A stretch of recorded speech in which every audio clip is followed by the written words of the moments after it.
नमस्कार दोस्तों, मैं आकाश सर केमिस्ट्री की ऑनलाइन ऑफलाइन क्लास में आपका हार्दिक स्वागत करता हूं, अभिनंदन करता हूं। हाँ, तो नेक्स्ट हम बात करेंगे नंबर 4 सम इलेक्ट्रॉनिक।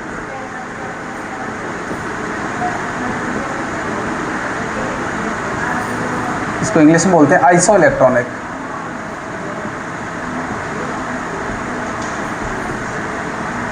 आइसो इलेक्ट्रॉनिक, देखिए नाम से पता चल रहा है सम इलेक्ट्रॉनिक। सम का अर्थ होता है समान और इलेक्ट्रॉनिक का मतलब होता है इलेक्ट्रॉनों की संख्या, ठीक है ना। सम माने समान, इलेक्ट्रॉनिक का मतलब है इलेक्ट्रॉन की संख्या। किसकी संख्या? इलेक्ट्रॉन की संख्या, ठीक है। तो क्या कह सकते हैं कि ऐसे एटम जिनमें इलेक्ट्रॉनों की संख्या या टोटल इलेक्ट्रॉनों की संख्या क्या होती है? समान, तो वो क्या कहलाते हैं? सम इलेक्ट्रॉनिक कहलाते हैं। जैसे वे एटम जिनमें total number of electrons same होते हैं, समस्थानिक कहलाते हैं।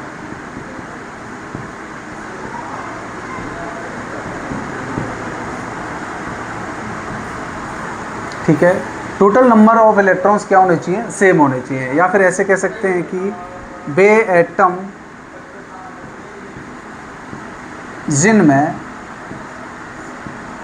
कुल इलेक्ट्रॉन्स की संख्या समान होती है,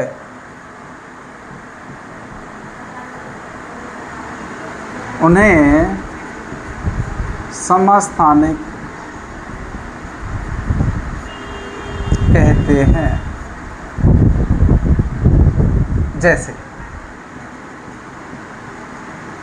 जैसे हम अभी बात करते हैं हाइड्रोजन, हीलियम, इसको लिखने के लिए, ठीक है। अब इस हाइड्रोजन की बात करते तो हाइड्रोजन के पास में इलेक्ट्रॉनों की संख्या कितनी है? 2, क्योंकि हाइड्रोजन के पास में पहले से एक इलेक्ट्रॉन था, एक इलेक्ट्रॉन इसने गेन कर रखा है, तो टोटल कितने इलेक्ट्रॉन हो गए? 2। और हीलियम के पास में भी कितने होते हैं? 2। तो ये आपस में क्या है? ये आइसो इलेक्ट्रॉनिक या फिर समस्थानिक है, ठीक है ना। Example number 1। अगले एग्जाम्पल की बात करते हैं। जैसे कि मैं अभी बात करता हूँ nitrogen, oxygen, fluorine, neon, sodium. देखिए नाइट्रोजन का परमाणु क्रमांक 7 होता है, 3 इलेक्ट्रॉन ग्रहण कर रखे, तो टोटल नंबर ऑफ इलेक्ट्रॉन्स कितने हो गए? 10। ऑक्सीजन के पास में कितने थे पहले? 8 + 2 इसने ग्रहण कर लिए, तो कितने हो गए? 10।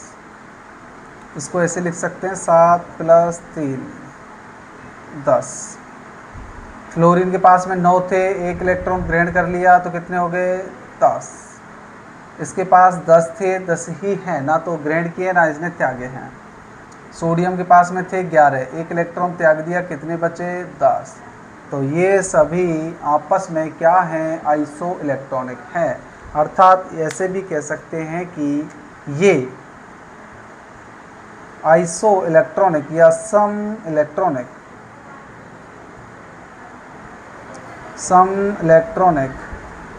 सीरीज है, ठीक है। चलिए अगले एग्जाम्पल को लेकर के बातें करते हैं। जैसे एग्जाम्पल तो क्या, क्वेश्चन करते हैं,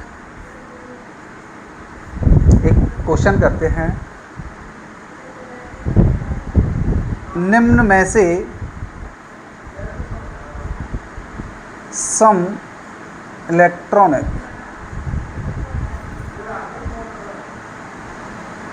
सीरीज का चयन करो।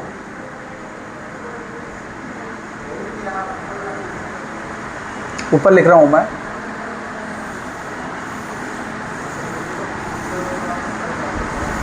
जैसे option number 1 H2O, NH3,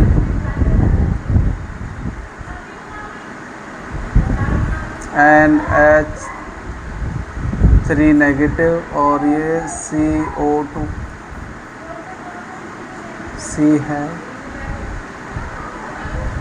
NH3 positive, और ये H2O। एक है D, CH3 नेगेटिव और H2O। अब इसको देखते हैं। देखिए ऑप्शन नंबर 1 को ये भी अपन चेक करें। ये क्या पूछना चाह रहा है कि निम्न में से सम इलेक्ट्रॉनिक सीरीज़ एक ऐसी सीरीज़ होगी जिसमें इलेक्ट्रॉनों की संख्या सम में समान होगी। इलेक्ट्रॉनिक का मतलब है इलेक्ट्रॉनों की संख्या, अर्थात ऐसा कौन सा ऑप्शन है जिसमें सभी के सभी इलेक्ट्रॉनों की संख्या समान रखते हैं। जैसे अभी बात करते हैं H2O की, तो हाइड्रोजन के पास में 2 प्लस में ऑक्सीजन के पास में 8, तो कितने हो गए 10। नाइट्रोजन की बात करते हैं तो नाइट्रोजन के पास में कितने हैं 7 प्लस 3 बराबर 10। एक तो ये है, ठीक है ना। नाइट्रोजन की बात करें तो नाइट्रोजन के पास में कितने थे 7 प्लस में 3 हाइड्रोजन के और एक इसने ग्रहण कर रखा है, तो कितने हो गए 11। कार्बन का कितना होता है 6 और ऑक्सीजन का 8 दूनी 16, तो ये कितने हो गए 22। ये तो नहीं है भाई, ठीक है ना। अब इसकी बात करते हैं नाइट्रोजन का 7 प्लस 3 माइनस 1, क्योंकि एक इलेक्ट्रॉन इसने रिमूव कर रखा है, तो कितने हो गए 10 में से 1 गए तो 9। ये क्या है H2O के पास में कितने हो गए 2 हाइड्रोजन के और 8 ऑक्सीजन के, तो कितने हो गए 10। तो एक के पास 9 है, एक के पास 10 है, भाई ये भी नहीं हो सकता। अब इसकी बात करते हैं तो कार्बन के 6 प्लस में हाइड्रोजन के 3 और 1 इलेक्ट्रॉन गेन कर रखा है, तो कितने हो गए 10। और H2O के हाइड्रोजन के पास में 2 और ऑक्सीजन के पास में 8 बराबर 10। तो इसमें सम इलेक्ट्रॉनिक सीरीज है ना, वो कितनी है 2। एक तो A और D और C सम इलेक्ट्रॉनिक सीरीज के अंतर्गत नहीं आएंगी, क्योंकि इनमें इलेक्ट्रॉनों की संख्या, टोटल इलेक्ट्रॉनों की संख्या है वो कैसी है डिफरेंट। एक में 22 है और एक में 11 है, एक में 9 है, एक में 10 है, जबकि इनमें 10 10 10 10, ठीक है ना। तो अब नेक्स्ट बात करते, पहले इसको नोट करिए फिर अगली बात करेंगे। आइसोडायफर्स का मतलब होता है कि ऐसे एटम जिनमें प्रोटॉन व न्यूट्रॉन का अंतर क्या होना चाहिए सेम होना चाहिए, लेकिन यह अंतर क्या नहीं होना चाहिए 0 नहीं होना चाहिए, ठीक है ना। अंतर होना चाहिए दोनों में, पहले वाले में भी और दूसरे वाले में सेम आना चाहिए, किसमें प्रोटॉन और न्यूट्रॉन में, लेकिन ये अंतर 0 नहीं होना चाहिए। जैसे कि अभी अपन बात करते हैं ऑक्सीजन 8 18, कार्बन 6 14, ठीक है ना। अब इसमें देखो प्रोटॉन कितने हैं 8, परमाणु क्रमांक 8 है, लेकिन इसमें न्यूट्रॉन कितने होंगे 10, ठीक है ना। तो अंतर कितने का आया, प्रोटॉन और न्यूट्रॉन का अंतर कितना आया 2, अरे हाँ या ना। अब इसकी बात करते हैं, इसमें प्रोटॉन कितने हैं 6, इसमें न्यूट्रॉन कितने हैं 8, तो प्रोटॉन और न्यूट्रॉन का डिफरेंट कितना आया 2, और ये भी डिफरेंट कितना था 2, ठीक है ना। हाँ जी, तो क्या ये दोनों आइसोडायफर्स हैं, बिल्कुल है, ठीक है ना। चलिए नोट करो इसको।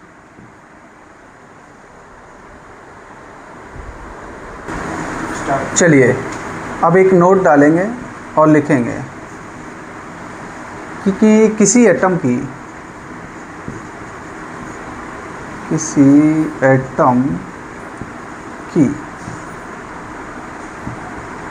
केमिकल प्रॉपर्टी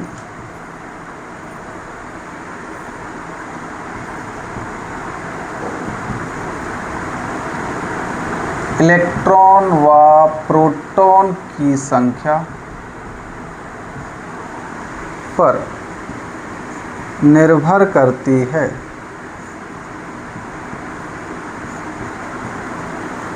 जबकि फिजिकल प्रॉपर्टी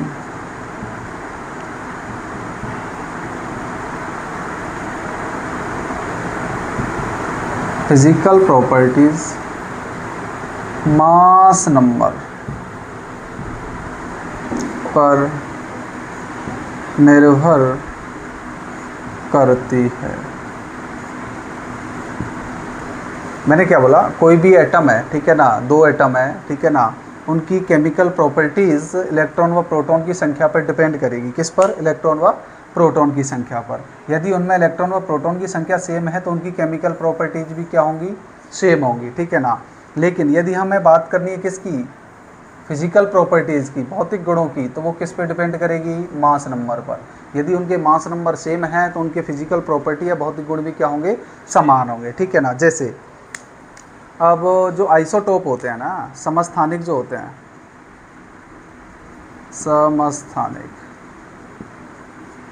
समस्थानिक जो होते हैं, समस्थानिक में इलेक्ट्रॉन्स व प्रोटॉन्स की संख्या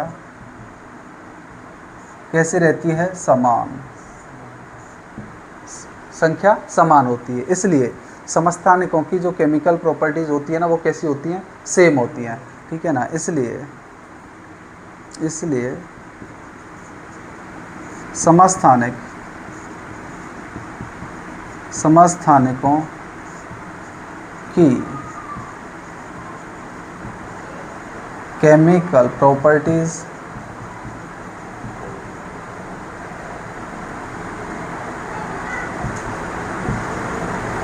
सेम होती हैं।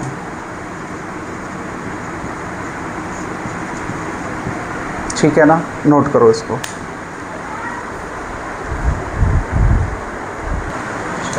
हाँ, अब एक क्वेश्चन लिखेंगे, ठीक है ना। क्वेश्चन है, क्या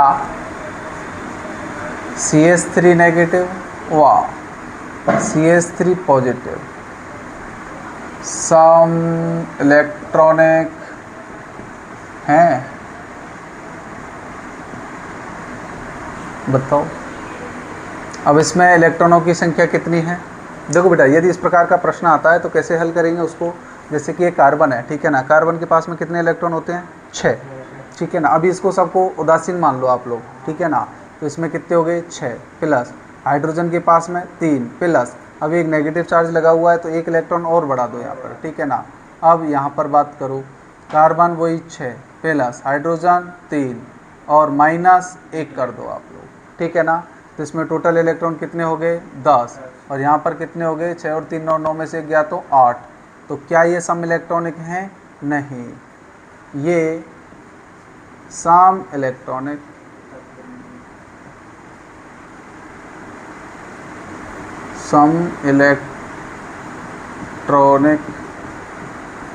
नहीं है, क्योंकि इनमें इलेक्ट्रॉनों की संख्या सेम नहीं है, ठीक है ना। दूसरा क्वेश्चन लिखो आप लोग,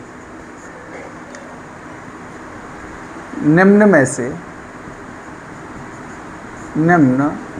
से सम इलेक्ट्रॉनिक सीरीज का चयन करो, ठीक है ना। ऐसा क्वेश्चन दे दिया। अब 4 ऑप्शन देगा और एक ऑप्शन राइट रहेगा और 3 रॉन्ग रहेंगे। अब राइट वाले को पहचानना है आप लोगों को, ठीक है ना। नंबर 1, जैसे कि बोला H2O, ठीक है ना। दूसरा है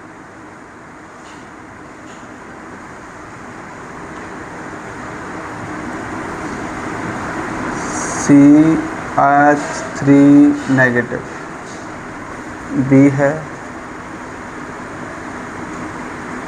H2O2 और NH3, सी है NH3 पॉजिटिव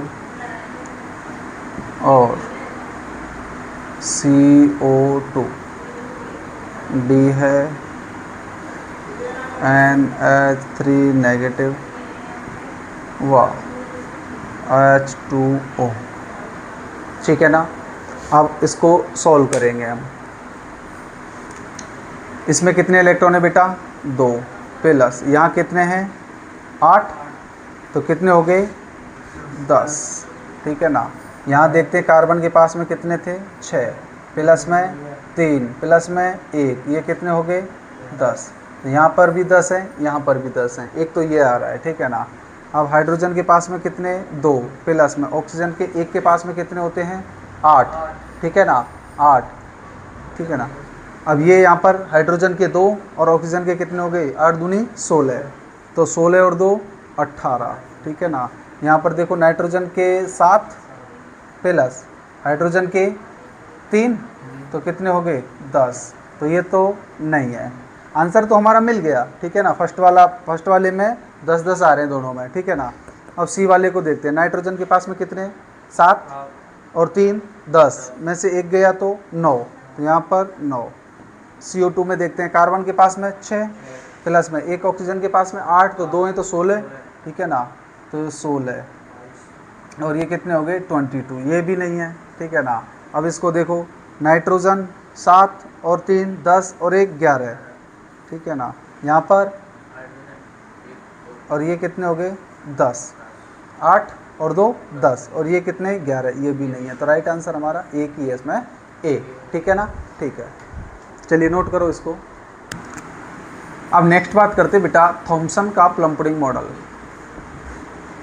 थॉमसन का प्लम पुडिंग मॉडल,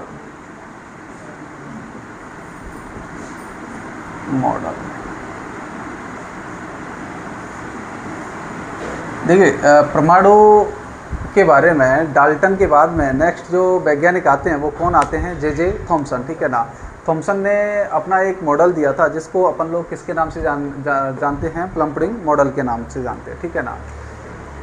जो थॉमसन साहब है ना, थॉमसन साहब ने बोला था कि जो एटम होता है ना, किसी पदार्थ का जो परमाणु होता है, जो ये थॉमसन साहब ने बोला था कि जो परमाणु होता है ना, ये परमाणु की आकृति ऐसे होती है जैसे कि आपने वो देखा है तरबूज, ठीक है ना, तो तरबूज की तरह माना, या फिर इन्होंने बोला कि आप दूसरे तरीके से ऐसे समझ सकते हो जैसे कि एक बूंदी का लड्डू होता है ना, ठीक है ना। तो यदि अपन इसको तरबूज की तरह माने तो तरबूज में 2 चीज़ें होती हैं, क्या, एक तो तरबूज का लाल भाग होता है, ठीक है ना, और एक क्या होते हैं उसमें उपस्थित बीज होते हैं, ठीक है ना। हाँ, यदि हम इसको तरबूज की तरह माने तो तरबूज का जो लाल भाग होगा ना, उसको ये थॉमसन साहब धनावेश की तरह मान रहे हैं, और उसमें उपस्थित जो बीजें हैं उनको इलेक्ट्रॉन या ऋणावेश की तरह मान रहे हैं, ठीक है ना।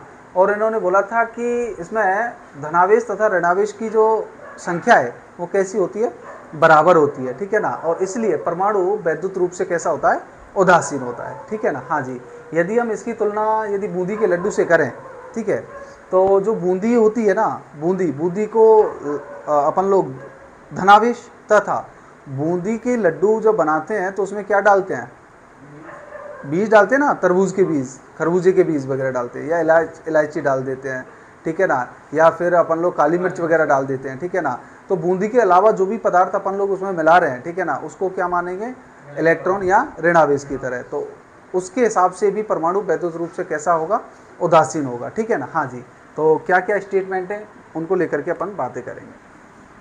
पहला स्टेटमेंट इन्होंने क्या बताया, इन्होंने बोला कि परमाणु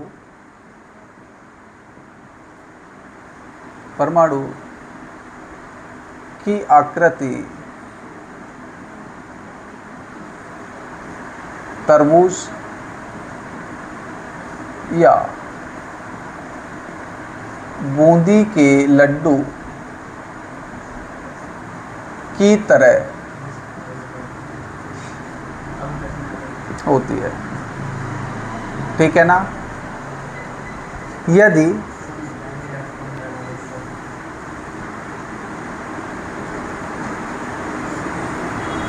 तरबूज की तरह एटम को माने तो तरबूज का लाल भाग धनावेश तथा तरबूज में उपस्थित बीज इलेक्ट्रॉन या ऋणावेश की तरह होते हैं।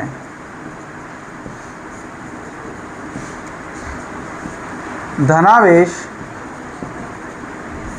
व ऋणावेश की संख्या समान होती है, अतः परमाणु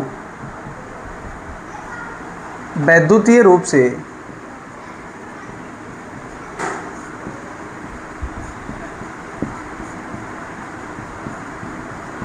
उदासीन होता है। कैसा होता है? उदासीन, ठीक है ना। परमाणु की आकृति या फिर परमाणु को उन्होंने किसकी तरह माना? तरबूज या फिर बूंदी के लड्डू की तरह माना। यदि तरबूज की तरह मानेंगे तो तरबूज का लाल भाग, ठीक है ना, वो कैसा होगा? धनावेश की तरह। और तरबूज में उपस्थित जो बीज होंगे वो कैसे होंगे? ऋणावेश की तरह होंगे, ठीक है ना। और धनावेश और ऋणावेश की जो मात्रा होगी, जो संख्या होगी, वो कैसी होगी? बराबर होगी, ठीक है ना। हाँ, तो जब दोनों आयंस बराबर हैं, नेगेटिव और पॉजिटिव, तो ये जो एटम है वो कैसा होगा? वैद्युतीय रूप से उदासीन होगा, ठीक है ना। हाँ जी, अब अगली बात करते हैं। तो अब यदि इसका डायग्राम बनाते हैं तो कैसे बनाएंगे अपन लोग, ठीक है। और ये सब क्या है? इसका तरबूज का लाल भाग है, ठीक है बेटा।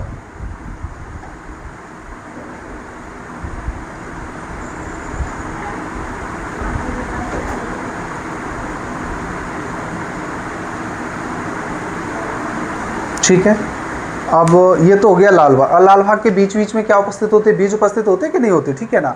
तो अब इनमें मैं बीजों को दर्शा रहा हूँ, ठीक है ना। इलेक्ट्रॉन,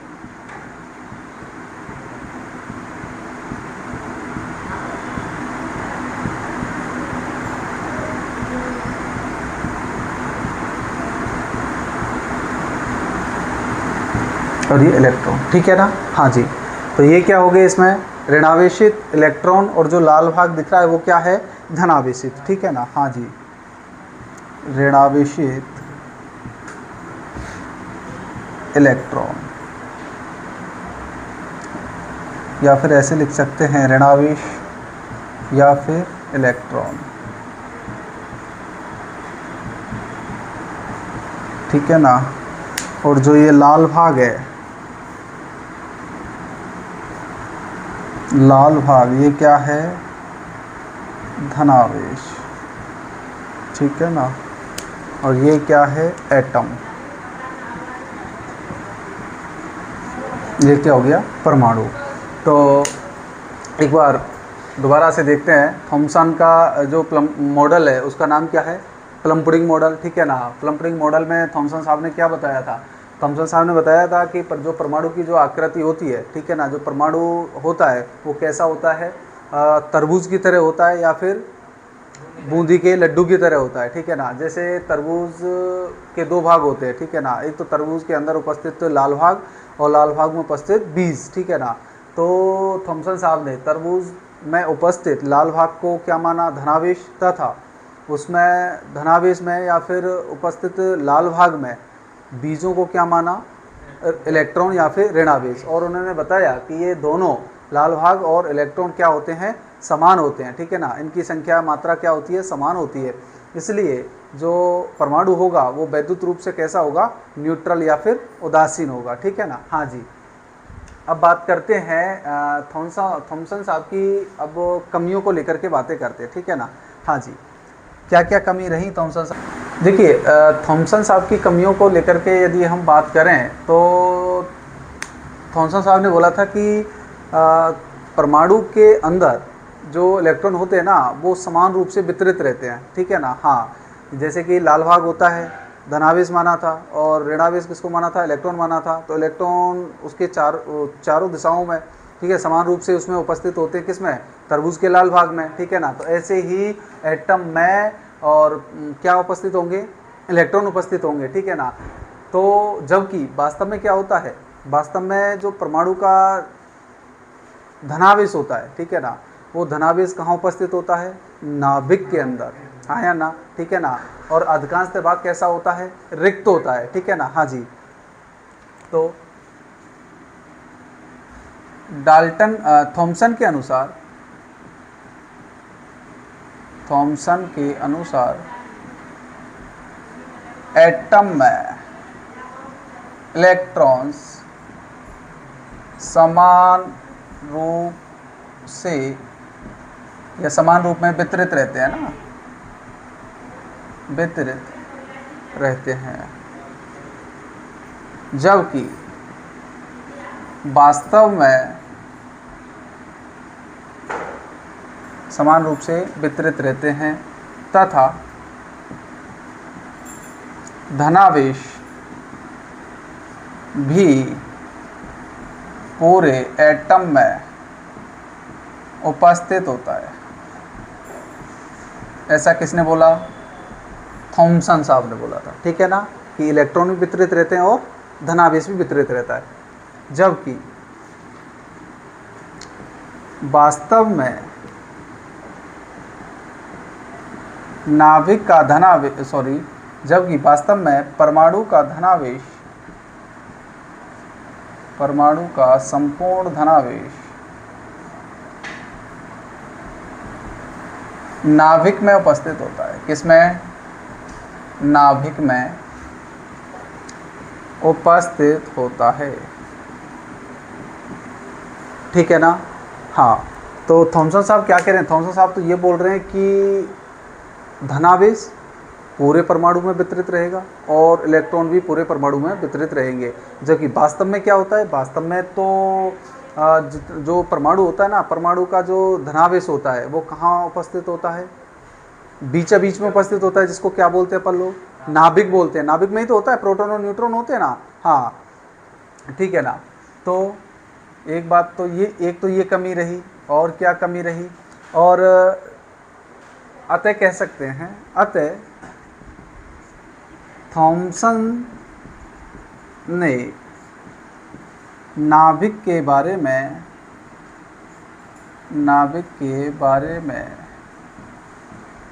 कोई जानकारी नहीं दी, ठीक है ना। नाभिक के बारे में तो थॉमसन साहब कोई बात ही नहीं कर रहे थे, ठीक है ना। थॉमसन साहब ने बोला था कि इलेक्ट्रॉन उसमें वितरित रहते हैं, ठीक है ना। किसमें? परमाणु में, परमाणु के अंदर वितरित रहते हैं, जबकि वास्तव में ये तो कोश के चारों ओर चक्कर लगाते हैं, हाँ या ना, ठीक है ना। तो थॉमसन के अनुसार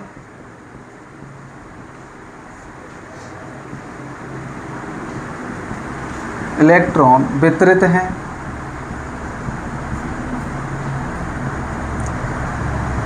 जबकि इलेक्ट्रॉन नाभिक के चारों ओर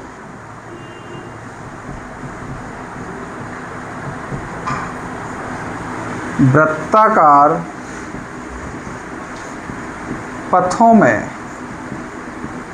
चक्कर लगाते हैं। अर्थात इलेक्ट्रॉनों का इसने कोई विशेष स्थान नहीं बताया कि इलेक्ट्रॉन वहाँ पाए जाएंगे, ठीक है ना। इन्होंने तो एक कॉमन वर्ड बोल दिया कि इलेक्ट्रॉन परमाणु में उपस्थित होंगे, हर सभी जगह उपस्थित होंगे, और ऐसे ही धनावेश को बोल दिया कि धनावेश होगा ना वो भी पूरे परमाणु में वितरित रहेगा, ठीक है ना। जबकि ये दोनों बातें क्या हैं? गलत हैं। नाभिक के चारों ओर वृत्ताकार पथों में तो क्या चक्कर लगाते हैं? इलेक्ट्रॉन, और जो उसका जो मास उसका जो धनावेश है किसका? परमाणु का, वो किस में पाया जाता है? नाभिक के अंदर पाया जाता है। तो ना तो इन्होंने इलेक्ट्रॉन के पथ को बताया और ना ही इन्होंने कोई नाभिक के बारे में जानकारी दी, ठीक है ना। हाँ, थॉमसन साहब की जो अगली कमी है वो ये है कि थॉमसन साहब ने बोला था कि ये समान रूप से वितरित रहते हैं, ठीक है ना। तो अब जब इलेक्ट्रॉन और प्रोटॉन जब समान रूप से वितरित रहते हैं तो ये इनका चार्ज कैसा हो गया? अपोजिट चार्ज हो गया। एक पर तो नेगेटिव चार्ज है और एक पर कौन सा चार्ज है? पॉजिटिव चार्ज है, ठीक है ना। तो इनमें नेगेटिव चार्ज और पॉजिटिव चार्ज में अर्थात ऋणावेश और धनावेश में फिर क्या होना चाहिए? अट्रैक्शन होना चाहिए, आकर्षण होना चाहिए, और ये इलेक्ट्रॉन इस धनावेश से क्या हो जानी चाहिए?